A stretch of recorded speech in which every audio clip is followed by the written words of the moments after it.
चंडीगढ़ में आज लोकसभा चुनाव में कांग्रेस से सांसद दावेदार मनीष तिवारी के समर्थन में ऑल इंडिया महिला कांग्रेस प्रेसिडेंट अलका लांबा व राष्ट्रीय महासचिव नंदिता हुड्डा पहुंची, जहां पर कांग्रेस के कार्यकर्ताओं ने उनका बुके देकर स्वागत किया। वे यहां नारी न्याय सम्मेलन में भाग लेने पहुंची थी। साथ ही उन्होंने जमकर मोदी तानाशाही सरकार पर प्रहार किए। वहीं उन्होंने कहा कि 4 जून को मोदी 200 पार भी नहीं कर रहे हैं। सेंटर में इंडिया अलायंस गठबंधन की सरकार बनने जा रही है। इस मौके पर आप पार्षद भी मौजूद रहे।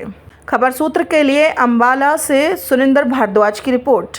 पत्रकार साथियों का धन्यवाद करती हूँ कि महिला की सुरक्षा से जुड़े आप सवाल मुझसे पूछ रहे हैं। स्वाति मालीवाल है कौन, पहले आपको देखना होगा। दिल्ली महिला आयोग की अध्यक्ष 10 साल तक, राज्यसभा सांसद है, सशक्त महिला है, कानूनी हक और अधिकार जानती है, न्याय कैसे लेना है वो उसे मालूम भी है और उन्होंने बहुतों को न्याय दिलाया भी है। अब बात आती है कि एक अपराध हुआ, हमारी जानकारी में हुआ, राष्ट्रीय महिला आयोग सक्रिय है, दिल्ली पुलिस सक्रिय है, जिसपे आरोप है वो गिरफ्तार कर लिया गया है और मुझे कोई इसमें शक नहीं कि स्वाति मालीवाल को न्याय नहीं मिलेगा। मुझे कोई शक नहीं, मिलेगा उसे न्याय। मुझे चिंता है साक्षी मलिक की, उसकी एफआईआर दिल्ली पुलिस क्यों नहीं की?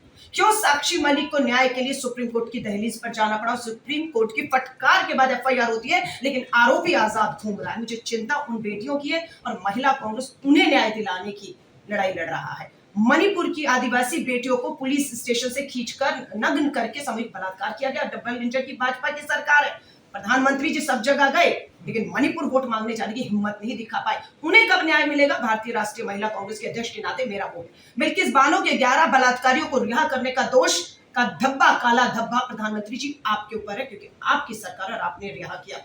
बीएचयू में पढ़ने वाली आईटी की छात्रा के साथ सामूहिक बलात्कार करने वाले वाराणसी में आपके आईटी सेल के कर्मचारी हैं।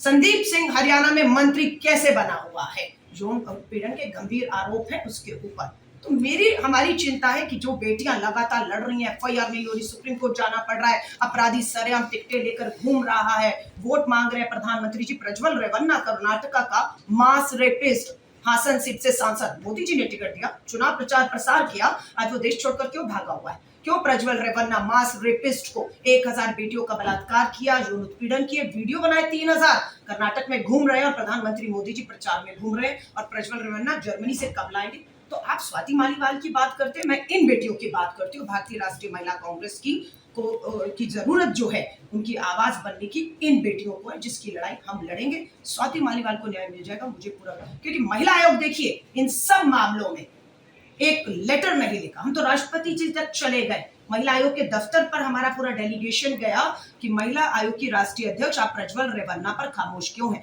आप साक्षी मलिक, विनेश फोगाट को न्याय दिलाने में क्यों फेल हो रही हैं? आप मणिपुर की बेटियों को मिलने क्यों नहीं गई?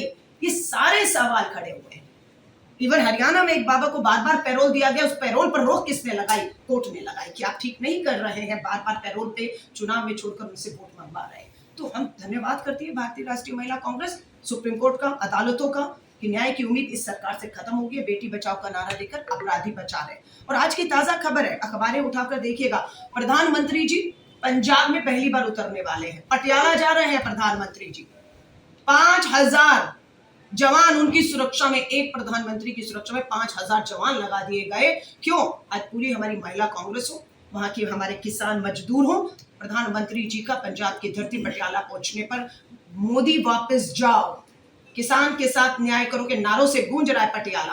प्रधानमंत्री जी ने अपने चॉपर से उतरेंगे 400 मीटर की दूरी पर और स्टेडियम में जाएंगे, भाषण देंगे, चॉपर में बैठेंगे, निकल जाएंगे। प्रधानमंत्री अगर आप डरे हुए नहीं है, 400 पार कर रहे हैं, तो आइए सड़क मार्ग से मिलिए उस अन्नदाता और उस किसान को जिसके साथ 10 साल आपने ट्रैक्टर के नीचे आपके नेताओं ने कुचला। 700 जवान शहीद हो गए, हमारे किसान शहीद हो गए, है ना? अगर दम हो, 400 पार कर रहे हैं मोदी जी। और मैं आपको अपने पूरे इस चुनाव में, मैंने पहले भी बताया, 27 राज्यों के दौरे करके आ रही हूँ। चुनावी जनसभाएं लगातार, हरियाणा 3 दिन का दौरा, अब यहाँ पर हूँ, कल से पंजाब हूँ। मैं आपको लिख कर दे रही हूँ, कोई 400 सीटें पार नहीं हो रही भाजपा की। 200 सीटों से कम पर भाजपा निपटने वाली है। हार रही है भाजपा पूरी तरह से, और इसको हराने में देश के जवान जो सरहद पे खड़े, अग्निपथ भर्ती योजना थोपी गई, उनके ऊपर थोपी गई। किसान, आधी आबादी, बेरोजगार युवा, ये भाजपा का ये 400 का विजय का जो रथ है, जुमला, इसे रोकने जा रहे हैं।